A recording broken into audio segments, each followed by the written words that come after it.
Good morning, everybody. I'm going to be shaving an elk hide and getting it tanned up. I'm just going to start on it, kind of show you the process of doing this real quick.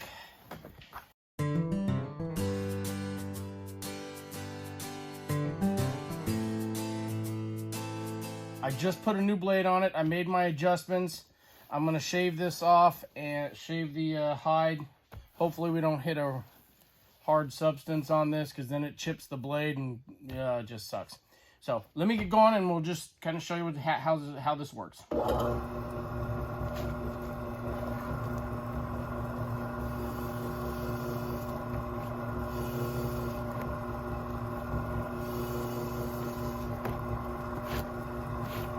Cleans off all this, I don't know, fat, hide, skin, sinew, all that stuff. It gets it, obviously it looks smooth for a nice clean leather. So we'll do an area here.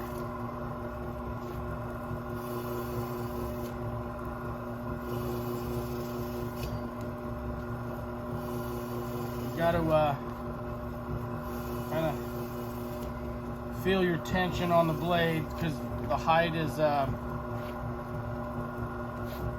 variance in thickness and stuff. So if you pull too or hard or cut too deep, you will put holes. So you got to kind of know the hides and how they work. This one might be a little wet still, like the belly areas are obviously thinner. Right now we're moving up towards one of the front shoulders on this, and towards the hump of the back and the base of the neck.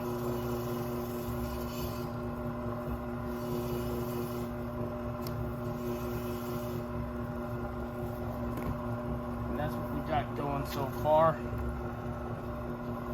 This is a really nicely prepared elk hide. The better you take care of it when you initially harvest it, the better the whole thing will turn out. At least that's a theory. But you got to remember, it is a animal hide. You know, do our best.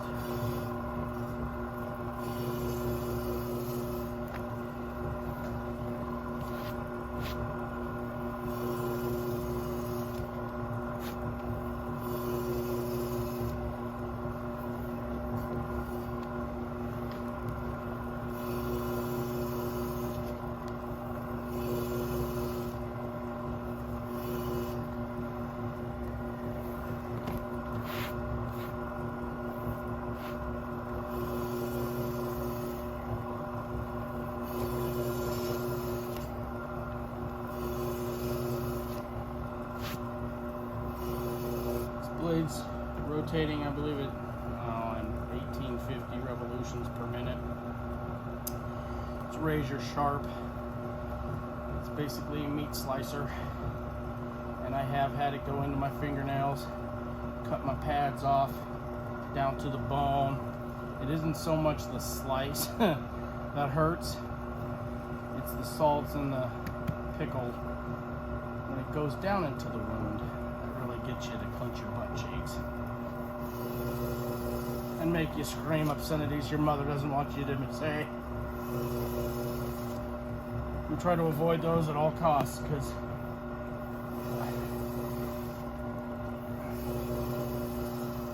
nice even strokes, if you can get there, you know. Obviously the blade starts to dull down the more you use it. You use your little sharpening sticks to touch it up, but hopefully we get through this elk hide. Coming up on one of the front legs that goes down to the knee, shin area. To be honest with you, this is one of the hardest parts of the tanning taxidermy business is shaving, because it takes the muscle to pull these things across the blade, where when you're fleshing an animal, you pull the blade across the hide and across your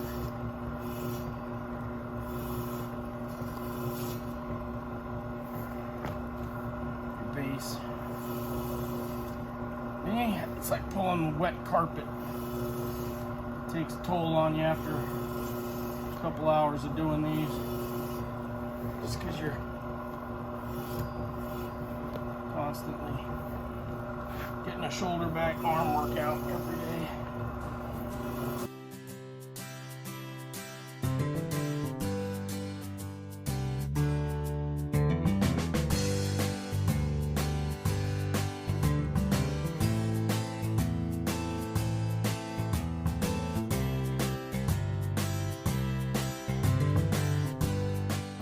Kind of rub my hand across it first, because if there's a little rock, pebble, bullet fragment, anything hard, and if it hits the edge of the blade, you hear a ting, or and something, and it'll chip the blade, and then we start getting a ripple effect, and it's hard to get those out with the little sticks. You usually got to re-grind it and put a new edge on, which we do have to send it out because I don't have the machine in the dies. But so far, this is a beautiful hide. It's turning out nice. I'm going to take you guys along, I guess, for the full ride, because we're about 2/3 of the way down there. It'll be neat for you to see the final there. Coming up on the neck. The neck where it meets to the base of the ears. Usually this is the thicker spot of the hide. A little more tougher.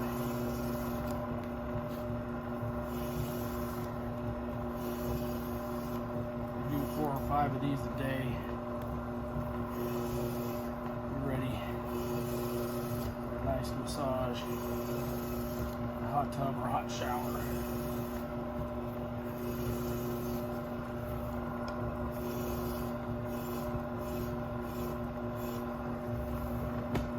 That's the variance, kind of a little bit in the hide. You get down right to the edge of the hair follicle. If I get it a little thinner than that, the hair will come through, start pulling out, and we'll have a bald spot on the hair side, which we don't want to do, but that's fine.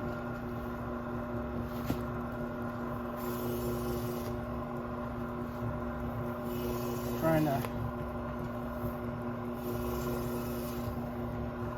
you know what this kind of feels like shaving. This hide specifically, because it's taken to the tanning process so nice. Feels like a wet marshmallow I'm shaving. If you can picture that. Kind of a wet marshmallow. And really soft. Not all the hides come out like that. And that's what we're shaving off, is little, I call them pickle chips.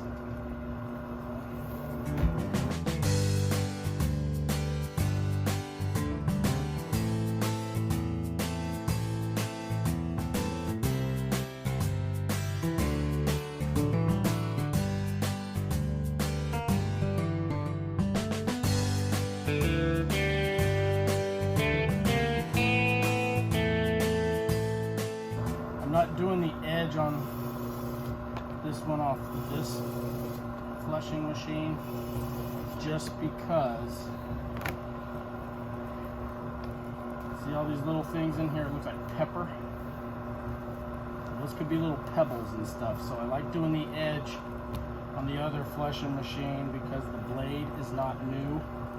It's an older one, not as sharp, but if I hit something that chips it, it's not as critical, because this is a brand new blade and I don't want to ruin it because I still have a cowhide, so I try to get through these without hitting something, and I'll do the edge of the hide on that. Get the fleshing machine. Okay, we just finished up on the edging of this one. I'm gonna lay it out. We'll do a square footage on it. See what we get. We'll try to lay it out on the 4x8.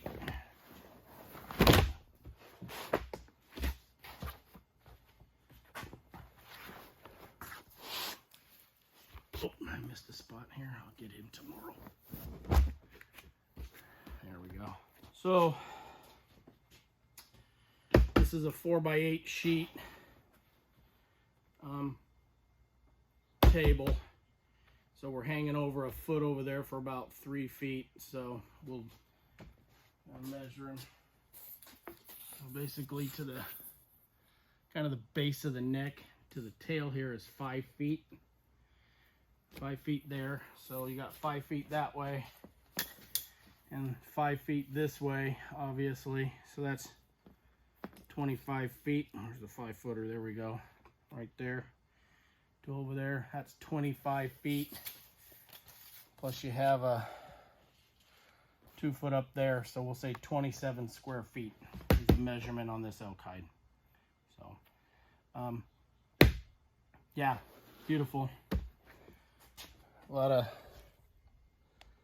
pretty nice. I know that looks funny, but that's just shading, because if I hold this up, it's really white. It's nice compared to where it started out as. So we'll move on to the next segment on this, which will be tomorrow when I tan it, and then the following day will be oiling, then the drying, then tumbling, and final cleanup.